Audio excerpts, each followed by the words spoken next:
Next topic जो है इसी का सब टॉपिक जो है, तो वो टॉपिक हमारा है जिसको मैं इसका तीसरा सेक्शन कह सकता हूँ आज के टॉपिक का, थर्ड सेक्शन।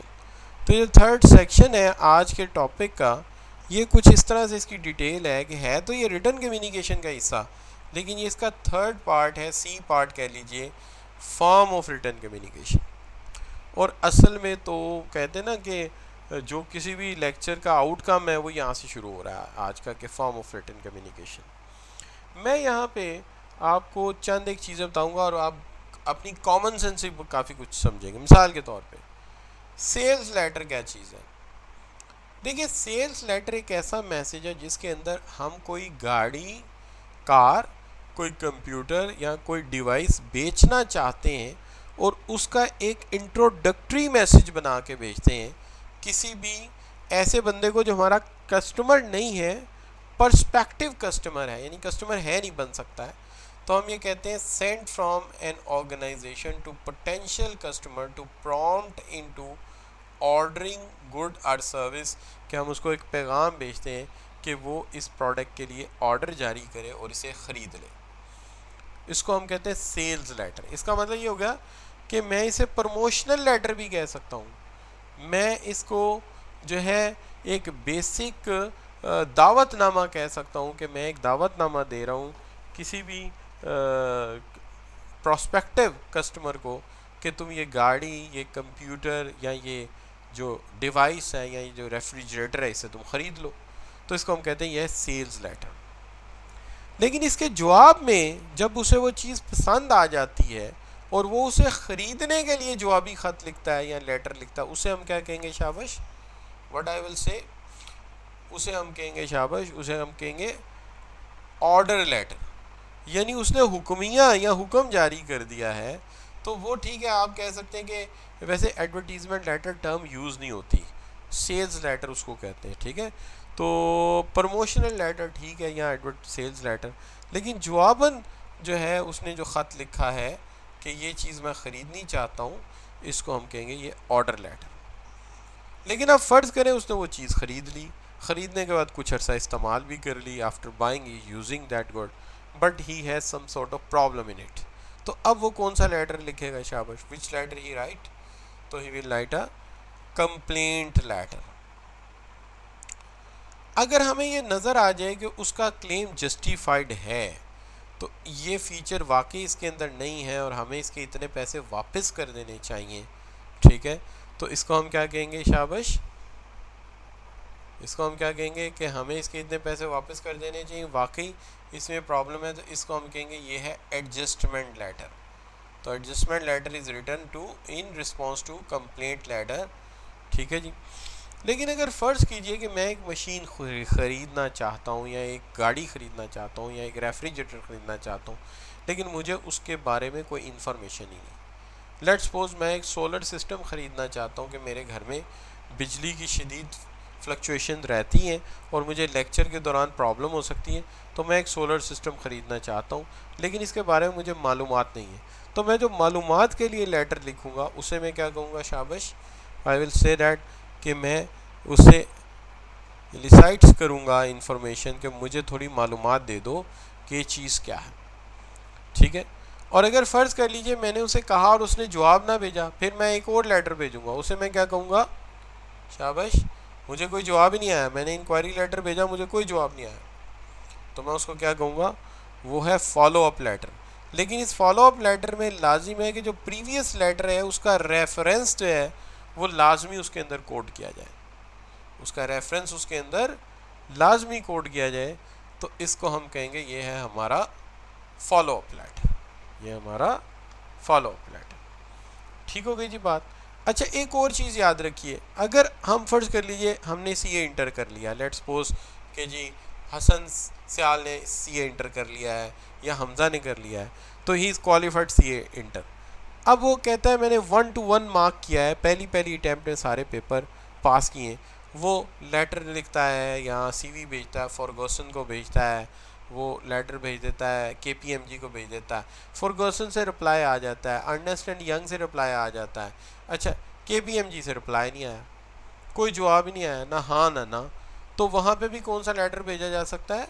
शाबाश, which letter we can send? If there is no reply we send a follow up letter के जी हमने CV भेजा था, मेरे पास 2 सर्टिफिकेट ऑफ मेरिट्स हैं और मैं एक पेपर का टॉपर हूँ, तो उसके बाद आप मुझे रिप्लाई नहीं कर रहे और मैं फर्स्ट टू फर्स्ट मैंने मार्क किया है, तो ये फॉलो अप लेटर किया जा सकता है कि यार अगर उनकी नज़र से नहीं गुजरा तो चलो हम कोशिश कर लेते हैं दोबारा। तो ये बच्चों में अब बात आ जाती है, सवाल ये है कि Miss Maimuna just received a letter from KFL private limited validating the amount of 4,000 against complaint 11th October 2019 recognize the type of letter received from KFL। ठीक है जी, तो KFL से लेटर कौन सा आया है? उन्होंने 40,000 रुपया रीइम्बर्स कर दिया है गालिबन, या उन्हें वापस कर दिया है। तो ये कौन सा लेटर है? तो ये यकीनन एडजस्टमेंट लेटर है, चूँकि उन्हें उनकी कंप्लेंट के अगेंस्ट जवाब दिया गया। अब बच्चों बात ये आ जाती है कि बाज़-औक़ात जब आपको किसी बड़ी फर्म में अप्लाई करना होता है, लेट से आप KPMG में अप्लाई कर रहे हैं, तो वो आपसे कहते हैं कि हमें लेटर ऑफ रिकमेंडेशन चाहिए या लेटर ऑफ रेफरेंस चाहिए।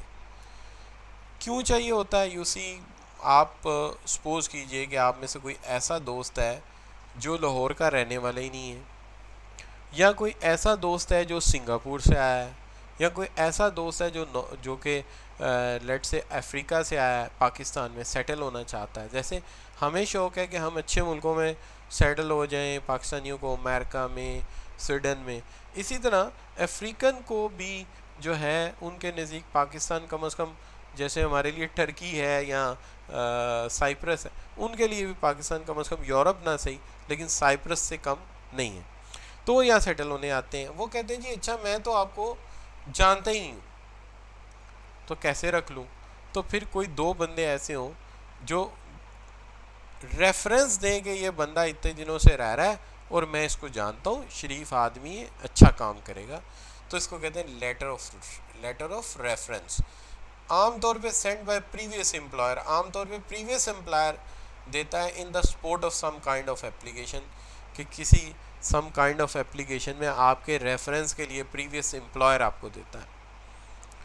लेकिन पर्टिकुलरली अगर आप सोचें तो अगर आप पहले किसी जगह एम्प्लॉई नहीं है, आपने तो अभी कैफ क्लियर किया है, तो फिर आपका टीचर, आपके कॉलेज का प्रिंसिपल आपके लिए ये लेटर बना सकता है, ठीक है, तो वहाँ से रेफरेंस बना सकता है। तो ये बच्चों हो सकता है।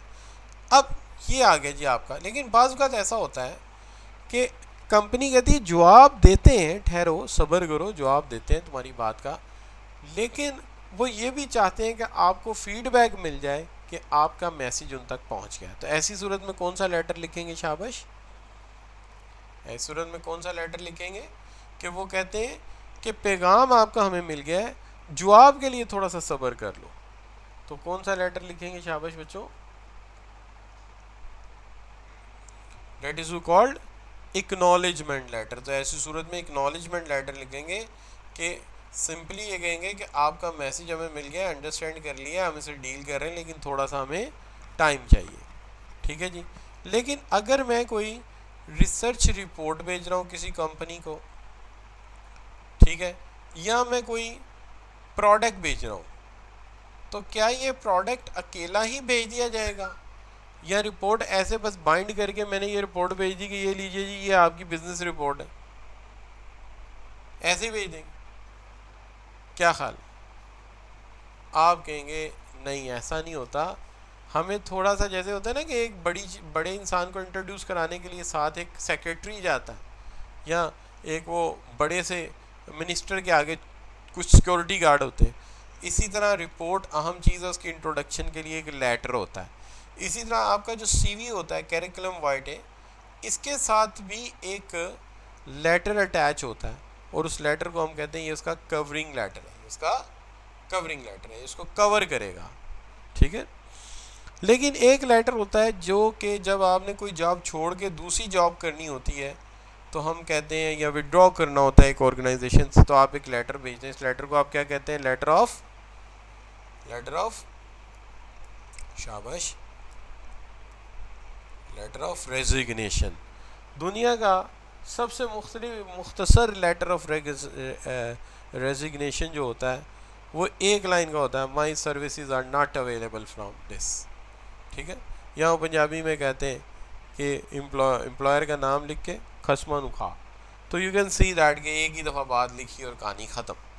अच्छा, लेकिन ऐसे करना नहीं चाहिए, हमेशा प्रोफेशनल वे में अपनी जॉब छोड़नी चाहिए और पिछले एम्प्लॉयर से ताल्लुकात ठीक रखने चाहिए, चूँकि उससे हमें और कुछ नहीं तो ये तो चाहिए ना, क्या चाहिए, लेटर ऑफ रिकमेंडेशन तो चाहिए ना, क्या ख्याल है। तो लिहाजा उससे ताल्लुकात अच्छे रखने चाहिए। तो ये जो आप कह रहे हैं ना, ईट द हस्बैंड, बुरी बात है, और उर्दू में छुट्टी कर, तो ये छुट्टी कर नहीं लिखना, उसको बड़े प्रोफेशनल तरीके से आपने रिज़ाइन करना है, चूँकि दोबारा भी ज़रूरत पड़ सकती है। अब आगे बात बच्चों सर्कुलर लेटर की। सर्कुलर लेटर क्या होता है, अगर एक ही लेटर बहुत सारे लोगों को भेज दिया जाए तो हम उस लेटर को क्या कहते हैं, एक ही लेटर बहुत सारे लोगों को भेज दिया जाए तो उसे हम क्या कहेंगे, शाबाश, वर्ड से हम उसे सर्कुलर लेटर कहेंगे। अगर एक ही लेटर बहुत सारे लोगों को भेजा हमने तो we may called it circular letter. अब रही बात ये कि एक छोटा सा याद दहानी का पैगाम होता है जो ऑर्गेनाइजेशन के अंदर ही भेजा जाता है, और आप ये जानते हैं, हम इसको इंट्रोड्यूस करा चुके हैं, इसलिए मैंने वो चैप्टर पहले करा दिए थे जहाँ पे इसका जिक्र था, रिपोर्ट्स वगैरह में भी। तो ये क्या है, शाबाश, मेमोरेंडम, रिकॉर्ड और रिमाइंड, कोई चीज़ रिकॉर्ड करनी है या रिमाइंड करनी है, ठीक है। और मीटिंग से पहले क्या भेजा जाता है, शाबाश, व्हाट डू वी सेंड, अगर मीटिंग से पहले हम वो नुकात या वो पॉइंट लिख के भेजते हैं जिन पर हमने बात करनी होती है, एक लिस्ट ऑफ पॉइंट भेज देते हैं कि हमारी जो अगली मीटिंग है उसके अंदर हम ये पॉइंट डिस्कस करेंगे, आप उसकी तैयारी करके आएँ, तो इसको हम कहते हैं एजेंडा। तो एजेंडा के अंदर होता है, पहले रिसाइटेशन ऑफ कुरान होगी, नंबर 2 पे सलीम साहब प्रेजेंटेशन देंगे, नंबर 3 पे क्वेश्चन आंसर होंगे, नंबर 4 पे हम डिसीजन लेंगे, ठीक है जी। और ये जनाब इसको कहते हैं एजेंडा आइटम। जब मीटिंग हो जाती है तो उसके अंदर जो पॉलिसीज़, प्रोसीजर और डिसीजंस हुए होते हैं उनकी भी एक लिस्ट बनाई जाती है। तो मीटिंग होने के बाद जो लिस्ट ऑफ आइटम होती है, जो डिस्कस की होती है, जो फैसले किए होते हैं, उसको हम क्या कहते हैं, that is minutes of meeting, report of every movement what is happen in the minutes of meeting. और आपको याद होगा इसकी डिटेल में हमने बात की थी कि मिनट्स ऑफ मीटिंग ना सिर्फ उन मिनट्स को लिखा जाता है बल्कि ये भी क्लियर करने की कोशिश की जाती है कि इसका माहौल क्या था। अगर एक फैसला देर से हुआ है तो आप उसके अंदर ये भी लिखेंगे, after 3 hours of long discussion the committee member conclude, तो यानी आप ये भी लिखें। अच्छा जी, अब आगे आ गया जनाब कि अगर हमें एक बात तफसील में लिखनी हो, वो तफसीलात अगर 2 पेज तक की हो तो लेटर होगा, लेकिन अगर उससे ज़्यादा तफसीलात लिखनी हो और उसके अंदर हमें जो है मज़ीद पर्टिकुलर इन्फॉर्मेशन देनी हो और मल्टीपल पेजेस की हो तो हम उसको क्या कहेंगे, फिर हम उसको रिपोर्ट कहेंगे। तो if we made the detail information that is bigger than the letter, letter से बड़ी है, 2 पेज से बढ़ गई तो हम लेटर नहीं कहेंगे, हम उसको रिपोर्ट कहेंगे, ठीक है, नो प्रॉब्लम जी। तो यहाँ तक आते आते आप ये कह सकते हैं कि हमने रिटन कम्युनिकेशन को कंप्लीट कर लिया। अब जबकि हम रिटन कम्युनिकेशन को कंप्लीट कर चुके हैं